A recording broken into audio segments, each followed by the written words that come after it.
ఈ పర్టిక్యులర్ సెషన్‌లో మనం అన్‌సూపర్వైజ్డ్ మెషిన్ లెర్నింగ్ టెక్నిక్ అంటే ఏంటి?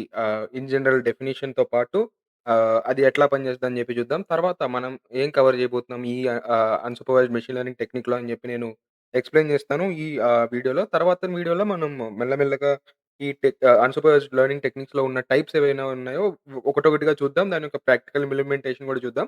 సో, అన్‌సూపర్వైజ్డ్ మెషిన్ లెర్నింగ్ టెక్నిక్‌లో మనకి ఏం జరుగుతుందంటే మనం సూపర్వైజ్డ్ ఆల్రెడీ చూసాము. ఆల్రెడీ మీకు ఐడియా ఉందని అనుకుంటున్నాను. సో, ఎవరైతే చూడలేదనుకుంటున్నారో లేదా కాన్ఫిడెంట్‌గా లేరో మళ్ళీ ఎళ్లి వీడియోస్‌ని చూసి రివైజ్ అయితే చేయండి. ఏమైనా డౌట్స్ ఉంటే కింద కామెంట్ చేయండి. తప్పకుండా అయితే నేను రిప్లై ఇస్తాను. డెఫినైట్‌లీ మనం రిప్లై ఇస్తాం. సో, ఇది ఇన్ జనరల్‌గా సూపర్వైజ్డ్ మెషిన్ లెర్నింగ్ టెక్నిక్స్‌లో మనకేం జరుగుతుందంటే ఒక ఫీచర్ ఉంటది. ఆ ఫీచర్‌తో మనం గ్రాఫ్స్ అనేది గీస్తాము. బెస్ట్ ఫిట్ లైన్ గాని, క్లాసిఫికేషన్ అంటే సెపరేట్ జేయడం గాని, ఇట్లా అయితే మనం చేస్తున్నాము. ఎలా మనకి కొన్ని ఫీచర్స్ ఉన్నాయి. ఎఫ్1, ఎఫ్2 దీంతో ఇండిపెండెంట్ ఫీచర్స్ అని జెప్పి అంటున్నాం వీటిని. దాంతో ఒక అవుట్‌పుట్ ఫీచర్ ఏదైతే ఉందో వై అని జెప్పి గాని లేదా ఏదో ఒకటి. అవుట్‌పుట్ ఫీచర్‌నయితే మనం ప్రిడిక్ట్ జేస్తున్నాం. ఏది ఇన్‌పుట్ ఫీచర్‌తో మనం ఆ మోడల్‌ని యూజ్ చేసుకొని అవుట్‌పుట్‌నయితే మనం ప్రిడిక్ట్ జేస్తున్నాము. ఎక్కడ మన సూపర్వైజ్డ్ మెషిన్ లెర్నింగ్ టెక్నిక్స్‌లో. కానీ ఈ అన్‌సూపర్వైజ్డ్ మెషిన్ లెర్నింగ్ టెక్నిక్స్‌లో మనకి ఎట్లా ఉంటదంటే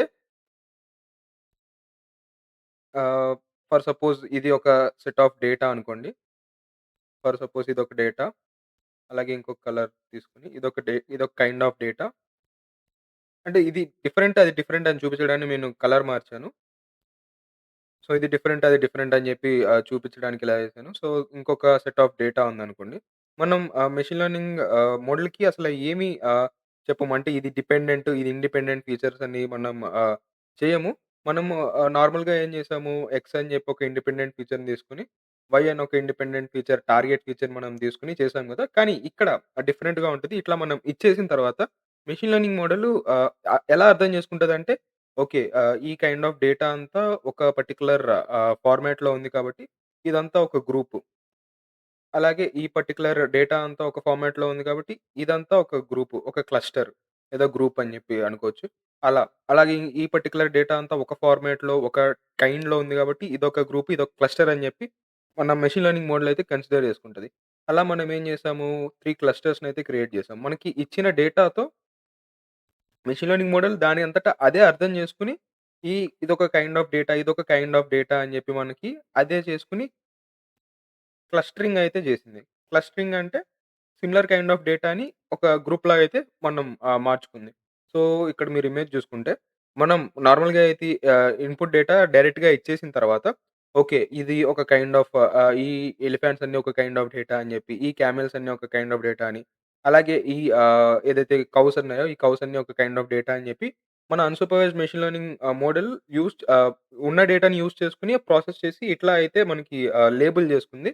సో, ఇంకొక మెయిన్ థింగ్ ఏంటంటే, ఇలా మీరు చదివే ఉంటారు. సూపర్వైజ్డ్ మెషిన్ లెర్నింగ్ మోడల్స్‌లో మనకి లేబుల్డ్ డేటా యూజ్ చేస్తామని.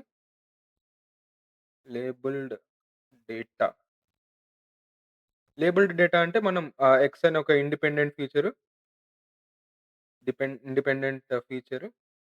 వై అని ఒక డిపెండెంట్ ఫీచర్‌నని ఇస్తున్నాం గదా!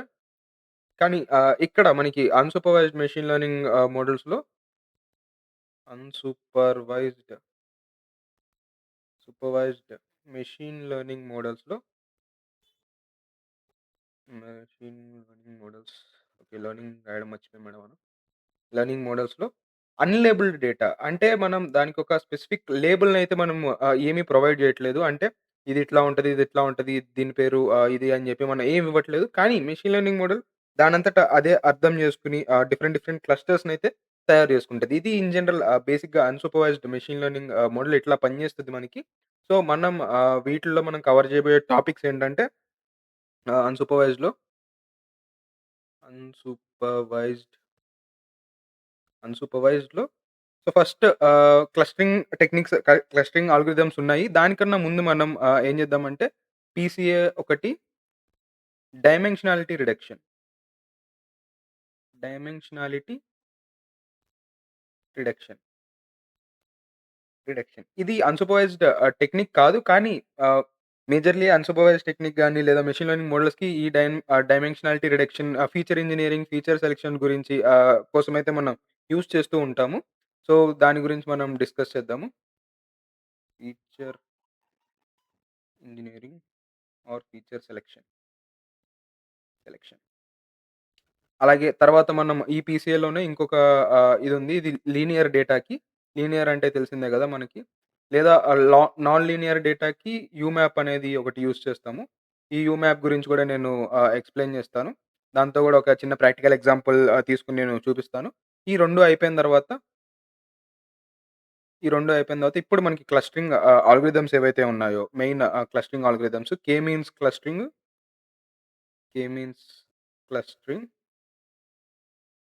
క్లస్టరింగ్ అలాగే DB scan, DB scan, density based scan clustering, density based scan clustering. So, అంతా రాస్తే వీడియో లెంత్ ఎక్కువైపోతది. ఓకే. 4, 5 ఇది 5. ఫిఫ్త్‌ది డీబీ స్కాన్ క్లస్టరింగ్ అయిపోయిన తర్వాత లాస్ట్‌లో మనం అనామలీ డిటెక్షన్ గురించి చూద్దాం. అనామలీ డిటెక్షన్ అంటే ఔట్‌లయర్స్ ఫైండ్ ఔట్ జేయడానికి. ఔట్‌లయర్స్ ఫైండ్ ఔట్ చేయడానికి. ఓకే. సో, ఈ పర్టిక్యులర్ 5 టాపిక్స్ ఏవైతే ఉన్నాయో మనం ఈ అన్‌సూపర్వైజ్డ్ మెషిన్ లెర్నింగ్‌లో కవర్ చేద్దాము. ఫస్ట్ మనం పీసీఐ ఇంకా డైమెన్షనాలిటీ రిడక్షన్ మీద కాన్సంట్రేట్ చేద్దాము. సో, తర్వాత మనం మిగిలిన వాటి మీద చూద్దాము. సో, అవి కూడా తప్పకుండా చూడండి. Thank you.